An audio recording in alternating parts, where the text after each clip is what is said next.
Test match rugby this weekend, folks, gets underway with Samoa hosting Italy. We'll go through some squads, some stats, predictions, and you guys can let us know your thoughts on how this one is going to go. Samoa in a bit of a rebuilding phase at the moment. New coach Mahonri Shoga has called upon a bunch of guys from the likes of the MLR, Division 2 in France, Moana Pacifica, and a bunch of guys unavailable. So still a bit of an unknown quantity. 14th ranked side in the world against the Italians, who are pretty high-flying, man, on one of their best ever Six Nations campaigns. Couple of wins over Scotland and Wales, draw against France, which they could have certainly won.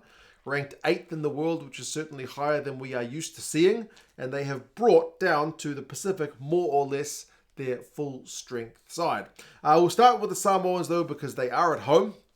And it's a place they have tended to get wins against the Italians. I believe they've played at Apia Park twice, and they are 2 from 2. I mentioned some guys from the MLR. They've got a debutant at tight head, Mako Fepuleai. He is playing in Division 2 at France at the moment, but he's played in the MLR before, so he's going to get his debut. So big congratulations to him. Malolo and Seiuli alongside him in the front row. Nee-Nee and Slade will be the locks for this one. Nee-Nee hasn't played for Samoa for a number of years, I believe, but he's a former Blues man, so that's got him in my good books for sure. And then the back row, McFarland, Taramai, and Noah.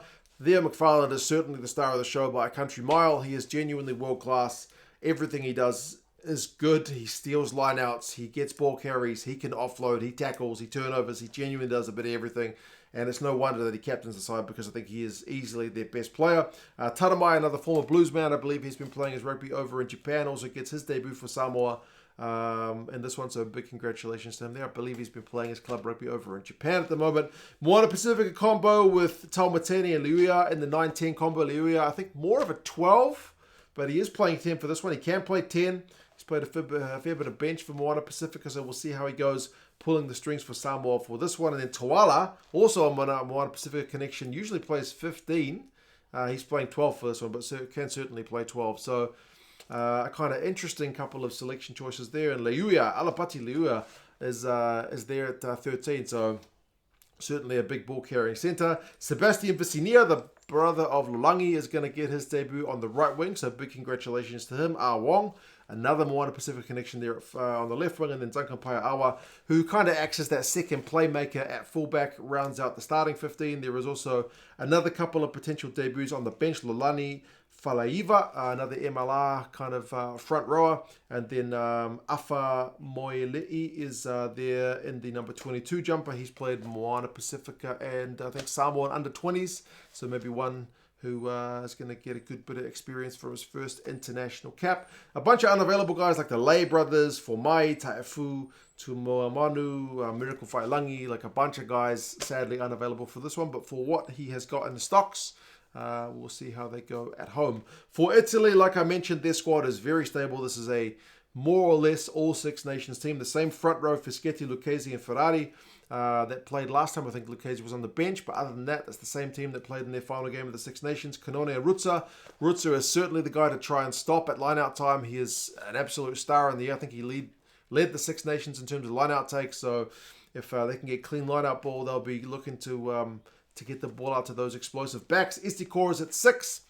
He's one of those kind of under-20s guys who's recently come through the ranks and has looked the part at international level. And Michele Lamaro, speaking of star players, I talked about I talked about McFarland for Samoa. For Italy, Lamaro, goodness me, like averaging like 20 tackles a game. He is an absolute machine, and he captains the side. Vincent's there at number 8.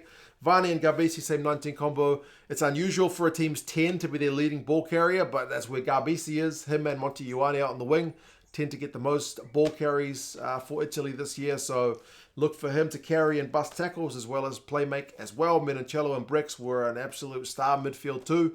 Menincello is a powerful dude, and Brex was doing a lot of link-up play at 13. Liner on the right wing, Ioane on the left wing, like I mentioned, he gets a lot of ball carries. And then Matt Gallagher, son of former All Black John Gallagher, he's there at fullback, so he'll be getting his first cap for the Italians, so big congratulations to him. And there's also this guy, Loris Zarontinello.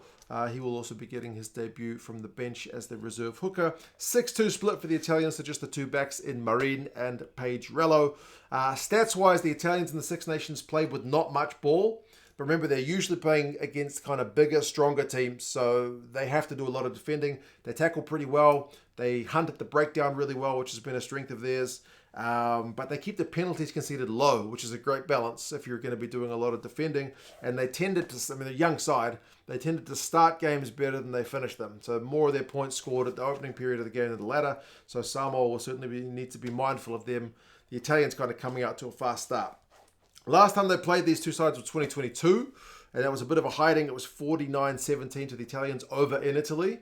But as far as I'm aware, Italy has not beaten Samoa in Samoa. They've only tried twice, but I think they're none from two thus far. Last game at Apia Park was 15-0 back in 2014. So that is a decade ago.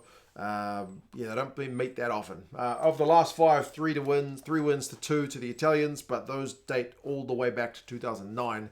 Average score 21-18, so it's tended to be close. But as I said, that last game was a little bit of a blowout. You would say in recent times the Italians have been tracking pretty well. Samoa, more of a mixed bag. Predictions-wise, the Italians are 4-point favourites with the Rugby Forecast algorithm. It is on afternoon game at Apia Park. Paul Williams is the ref for you Kiwis. It's on TVNZ Plus, which is free, which is great news for you guys in the States. This game, plus all the Saturday games like Ireland against the Box, New Zealand against England, Aussie against Wales. All those games will be on Flow Rugby, so check out Flow Rugby down in the description if you're in America. You guys let us know your thoughts on how this one is going to go. Do you think high-flying Italy are going to be too strong? Or do you think this new Samoan side under the new coach, Mahonri Schwoga, will be too strong at home? You guys let us know your thoughts down. Talk to you guys again soon. See you later.